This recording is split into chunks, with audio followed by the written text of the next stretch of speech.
예, 안녕하십니까.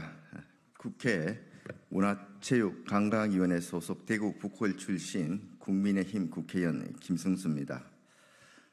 저는 오늘 대한축구협회의 홍명보 국가축구대표팀 감독 선임을 둘러싼 축구인과 국민들의 강한 불신과 심각한 우려를 전달하고 감독 선임 재검토를 촉구하기 위해 이 자리에 섰습니다. 대한축구협회는 국가대표 감독을 5개월여나 공석으로 두고 선임을 지체하다가 지난 7월 7일 불투명한 밀실 논의를 통해 홍명보 감독을 전격 내정했습니다. 이후 축구인은 물론이고 많은 국민들로부터 홍 감독 선임 과정의 절차적 하자와 불미스러운 언행으로 물의를 일으킨 전력이 있는 홍 감독 내정에 대해 비난이 들끓고 있는 상황에서 한마디 해명조차 없이 불과 며칠 만에 정기 이사회도 아닌 이사회 서면 의결로 선임을 강행했습니다. 현 대한축구협회의 불통의 모습을 다시 한번 여지없이 보여준 것이고 축구팬들과 국민들을 우습게 보는 지극히 독단적이고 오만한 행태입니다.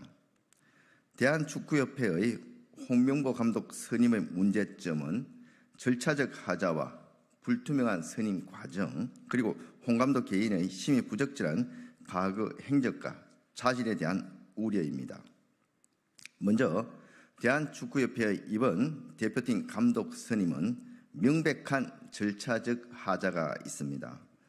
첫 번째, 축구협회는 규정에도 없는 전력강화위원회 권한 위임을 통해 몇몇 사람들의 자의적인 결정으로 감독 선임을 단행했습니다. 국가대표 축구단 운영규정 등에 따르면 성인 국가대표팀 감독은 국가대표 전력강화위원회 추천으로 이사회가 선임하도록 되어 있습니다.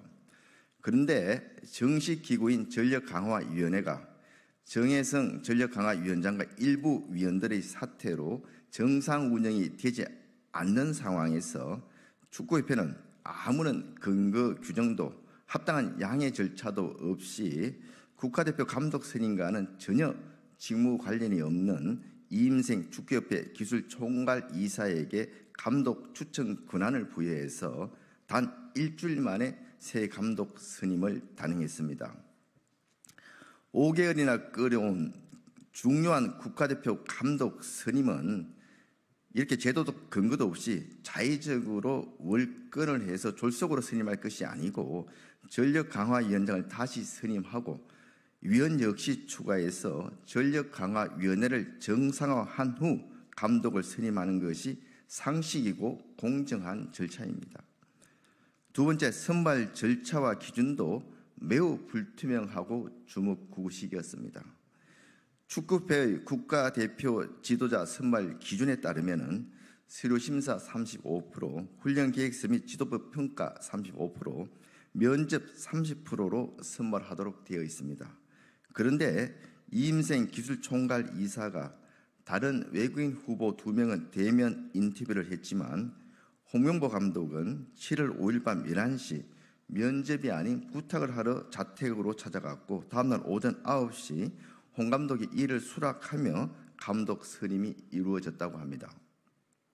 홍 감독은 그동안 국가대표팀 감독직을 거절해왔다고 알려져 있는데 그러면 평가 서류 제출도 없었을 테고 면접도 없었는데 어떻게 1위의 평가를 받을 수 있습니까? 답정너식 절차가 아니었는지 의혹을 가질 수밖에 없습니다. 세 번째, 홍명보 감독의 과거 국가대표 감독 시절의 참담한 성적과 불미스러운 은행, 그리고 지도자로서의 자질에 대한 비판과 폭로도 점점 더 거세지고 있습니다.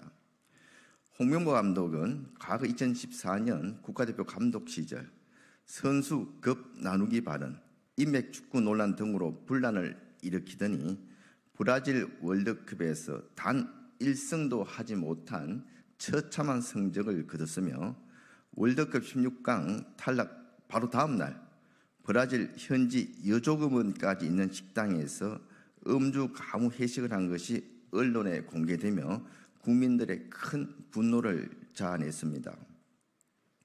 홍명보 축구 국가대표 감독 선임에 대해 평소 협회의 활동에 말을 아끼던 축구 레전드들조차 비판을 이어가며 그 수위를 높여가고 있습니다. 축구협회 전력강화위원회 소속으로 활동하던 박주호 위원은 홍 감독의 선임은 절차 안에서 이루어진 것이 아니다. 내부에서 활동한 실무자인데도 몰랐다며 울분을 토했고, 이영표 해설위원은 원래 절차대로라면 기존에 있는 전력강화위원들과 소통을 하고 난 후에 발표했어야 한다면서 그 과정이 생략됐다는 것이 가장 큰 문제라고 지적했습니다.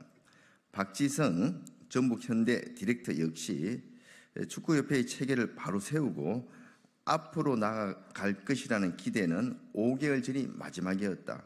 지금은 체계 자체가 완전히 무너졌다며 강도 높게 비판하고 있습니다. 우리 축구 국가대표 레전드들까지 모두 나서 쓴소리를 하고 있다는 점을 축구협회는 무겁게 받아들여야 할 것입니다.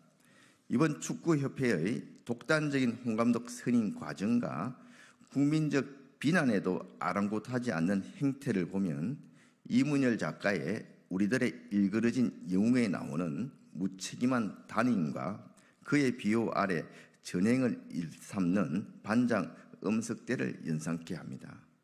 대한축구협회는 지난해에도 승부 조작, 폭행, 금전 비리 등 각종 비행위 징계자 100명을 규정까지 바꿔가며 기습적으로 사면을 시도하는 국민의 정서와 눈높이에 전혀 맞지 않는 공정과 상식에 벗어난 어처구니없는 행위로 엄청난 질타를 받았습니다. 저도 이 자리에 서서 강력히 규탄한 바 있습니다. 그러나 그 이후로도 축구협회의 시대착오적인 권위주의적 행태와 불투명한 사무처리, 무책임성, 고질적 파벌주의는 조금도 나아지지 않고 있는 것 같습니다. 위약금이 100억 원에 달한다는 클리스만 전 감독의 먹튀 논란, 40년 만에 올림픽 예선 탈락, 한 수 아래로 평가하던 아시안 국가팀에도 완패하는 무기력, 여기에 이번 감독 선임 사태까지 이어지며 대한축구협회에 대한 국민들의 신뢰와 기대는 완전히 바닥으로 떨어졌습니다. 대한축구협회는 개인이 소유한 사조직이 아닙니다. 국가를 대표하고 전 국민의 염원을 담아 연간 300억 원의 국민 세금도 투입되고 운영되는 공적 단체입니다. 이번 축구 국가대표팀 감독 선임은 절차적 하자가 명만큼 반드시 재검토가 필요합니다. 수많은 축구인들과 국민들의 의혹과 비판을 받고 있는 이번 감독 선임 사태에 대해 축구협회의 명확한 해명과 책임 있는 조치를 강력히 촉구합니다. 축구협회에서 투명하고 공정한 절차를 통한 납득할 만한 해명과 조치가 이루어지지 않을 경우 저는 국민들의 알 권리 보장과 진상 규명을 위해 올해 국정감사 시 관계자들을 정인으로 출석시켜 사실관계를 철저히 따져 물을 것입니다. 축구인들과 국민들의 신뢰 회복을 위한 대한축구협회의 능동적이고 자발적인 조치가 신속히 이루어지지 않을 경우 대한체육회와 문체부가 직접 나서서 축구협회의 대대적인 고강도 혁신 방안을 마련해야 할 것입니다. 대한축구협회의 불투명 행정, 불통행정, 파벌주의 등 고질적인 병폐는 이제 반드시 척결되어야 합니다. 감사합니다.